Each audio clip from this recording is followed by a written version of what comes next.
Hey riders, Eric Lang with Ride Adventures here, coming with a quick video today on protection options for the T7, how to get your bike ready for your next adventure. So let's get in character.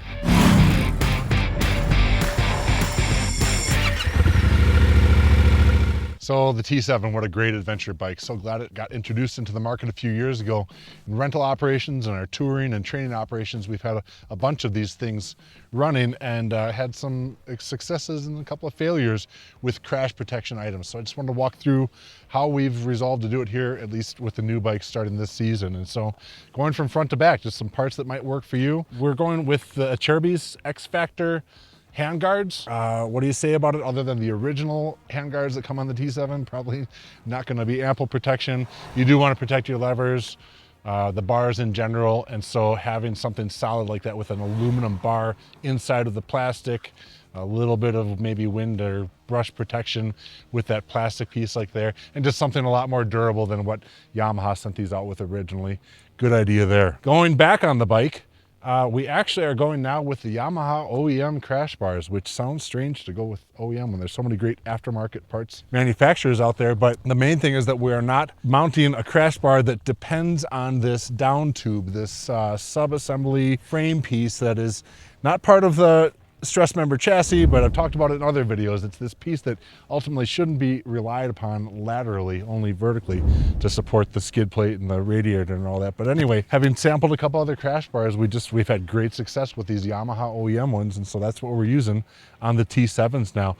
If you do go down, yeah, this might get bent in a little bit or whatever, but it's not so difficult to just give it a yank and pull it out with a couple of straps or even your hands or whatever. Going down, actually our first time using the Black Dog skid plate on the T7. Actually, we haven't used their products in any of our fleet yet, but you know, you can tell when you hold that thing, they make a great product. Made here in the USA, in Idaho, I believe.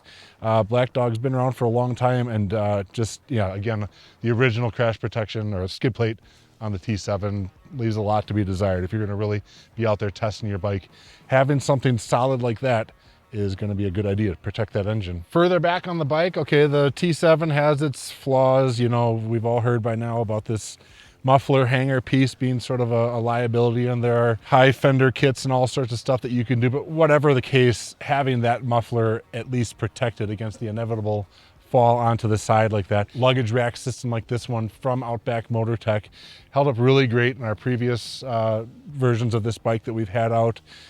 So, you know, it's not only serving to protect the muffler and exhaust and everything, but also this frame is accepting of a variety of clamping systems, from anyone from giant loops around the world panniers to the Moscow, whoever makes a frame that you want to clip into there for side bags. The giant loop Great Basin bag also works well, just sort of draped over both sides, gives a little bit of support there and keeps the muffler from hitting the soft luggage. And then of course a top plate like this is awfully handy for mounting anything from roto packs to balancing more luggage across the top there, just having something up on the top there. And the Outback Motortreks have been good for us in the past, so we're going with it again. Actually, going back to the front, I forgot to mention, original OEM mirrors are probably not going to hold up if you go down. The double take mirrors do. They are very rugged, so having a double socket ram arm to a ram ball there, and the double take mirror can take quite a beating. Definitely much more durable than OEM mirrors, and you know, being flexible, being able to run on a ball like that and getting out of the way. They can be broken. Occasionally somebody breaks a mirror, but again, it's just going to be a lot more durable, I think, than OEM parts are. Haven't done it yet on this bike, but certainly changing out the blinkers is probably a good idea. They're better than the original blinkers. Remember the ones that the T7 first came out with a few years ago? They're making them a little more tight and concise, maybe a little more durable, but yeah, there's some aftermarket options we're probably going to put on here. Just haven't gotten to it yet on this one. Hammer LED is one of them. I don't know of any others right now, but I think Hammer LED makes, essentially, it's like the doorstop, the little, works kind of like that, and is, I think, pretty indestructible. So again, coming from a lot of experience in our bikes, you know, they go down. People are out here training with them, and part of training is dropping a bike. And so we've had some experiences that showed us this was the right way to go, to have parts that hold up and do the job and protect the bike. And yeah, hope that helps you get your bike ready and make the right investment in the right parts the first time. So thanks for watching, everyone. Ride on. We'll see you out there.